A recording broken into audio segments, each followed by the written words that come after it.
let's shift a little bit and talk a little bit about what Tim, you call dark ecology. You say in your book, you kind of end the book with this idea that deep ecology kind of trends towards fascism. It trends towards this drive for total control.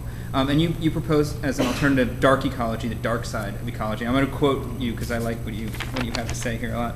A perverse, melancholy ethic that refuses to digest the object in ideal form, that is embodied not in a hippie aesthetic of life over death or a sadistic sentimental bambification of sentient beings, but in a goth assertion of the contingent and necessarily queer idea that we want to stay with a dying world.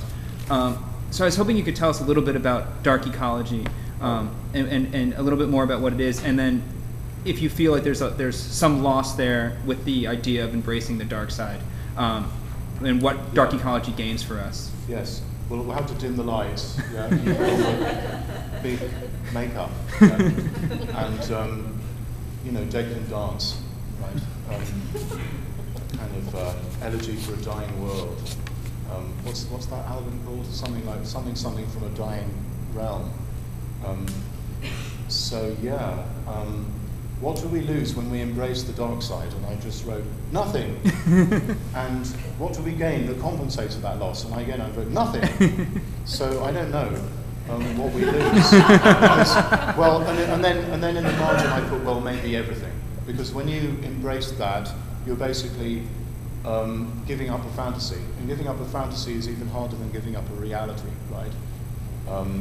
So the trouble is that we have this fantasy called nature, and giving it up is very, very, very, very difficult.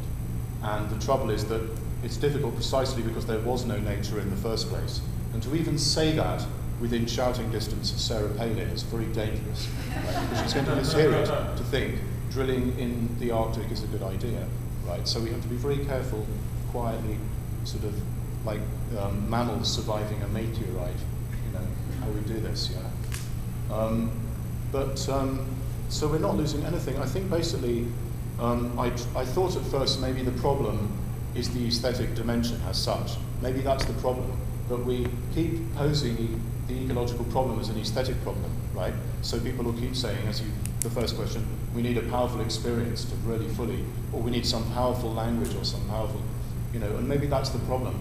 But I don't think we can fully exit the aesthetic dimension. I think when you try to do it, it's like Alice through the looking glass, and she tries to leave the house, she finds herself coming back to the front door. You can't fully ever exit.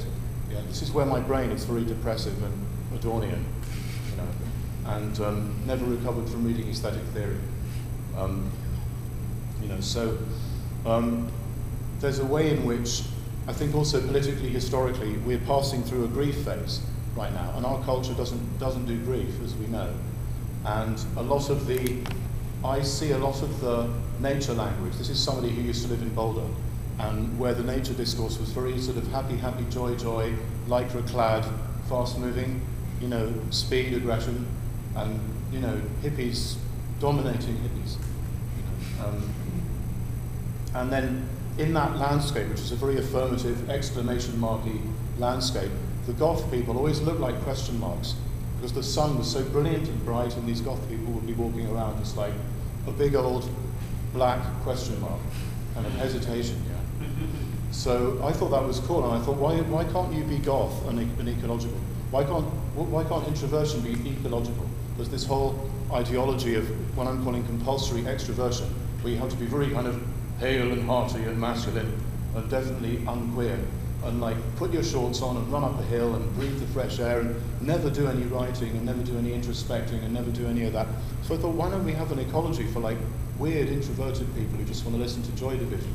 Why couldn't that be as ecological as listening to Steve Hillage or Grateful Dead? Possibly more so, right? Because it's actually accepting that where we are right now ecologically is a grief thing.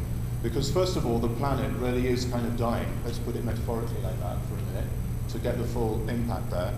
And also, our concept is kind of rotting away at the same time. So we're giving up a concept, and literally actually existing organisms are actually dying right now. So those two things are really, really, really, really bad news. It's worse than losing your mum, because you're actually you're losing your addiction to that as well. You're kind of losing your attachment at the same time. It's very slippery. And the person who theorizes the best is Judith Butler, who basically says that melancholia has a lot to tell us about the way that we are always, we're never separated from another, at least one other being, right? There's always that umbilical cord, right? So on the one hand, we have to kind of metaphorically cut our umbilical cord and realize that we are in fact conscious beings with a sense of humor and irony who are, you know, separate from other beings and all that, and that we're not in some happy, joy world. But then on a deeper level, I think what I'm doing is actually really deep ecology. Like, how deep do you want to go? You know, if you want to go really, really deep, you discover there's no bottom, there's no ground, which is the answer to that question. You can't actually see the ground. And dark works for me because it's like saying you can't escape the aesthetic dimension, and if you're going to put a label on it and make it into something, I'm calling it dark ecology. I was calling it goth ecology, but, you know, that's a bit too, you'd have to know about, you know, Robert Smith's hair to understand that. Yeah. So I think, this is going on way too long, but to me that's dark ecology. You mentioned to me that the chapter you sent us was the most dark ecological of your Right. book, and it seems to be tinged with this kind of apocalypticism that maybe we will witness the death of the last wolf or the death of the last polar bear, Right. And that we have to do this. And, I mean, Well, and I would agree with everything that you just said, Tim, and make one footnote and see if you agree with it. And it really is going to challenge your little here, embodied not in a hippie aesthetic of life over death or a sadistic, sentimental bambification. And I want to say to you, or what I put on top of you, is that Bambi is really queer. Yes. And that that the kind of identification that Disney and Pixar, mired in their transnational corporate craziness, give us links to things that, the rest of nature goes, we might be able to hold on to. And I think my commitment here is sort of like, in some ways, biblical, that I think you're right on everything if we were talking about the abstract nature.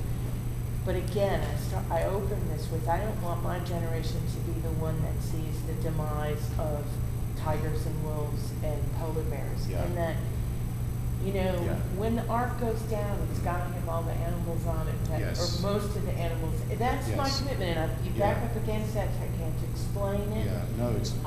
But it is the connection that was given to me by Dan.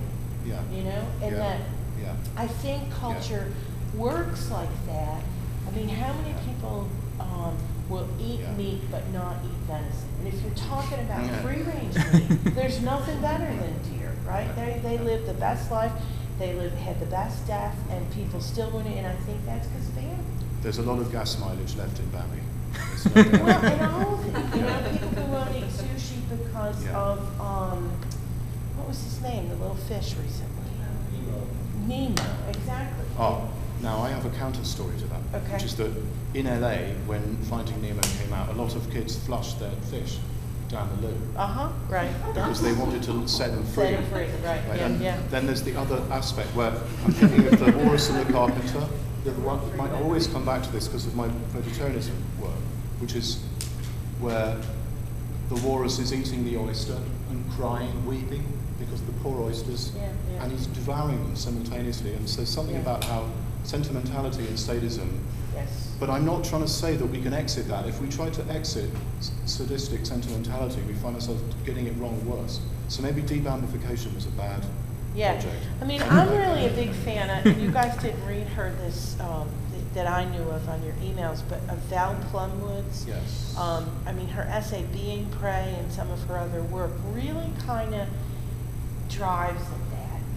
But the cultural stuff, like, I think, that's sort of where our ethical compasses are formed, and we ought to exploit that to carry with us everything we can as the ship goes down. I'm with you on that one, definitely. Yeah, no doubt.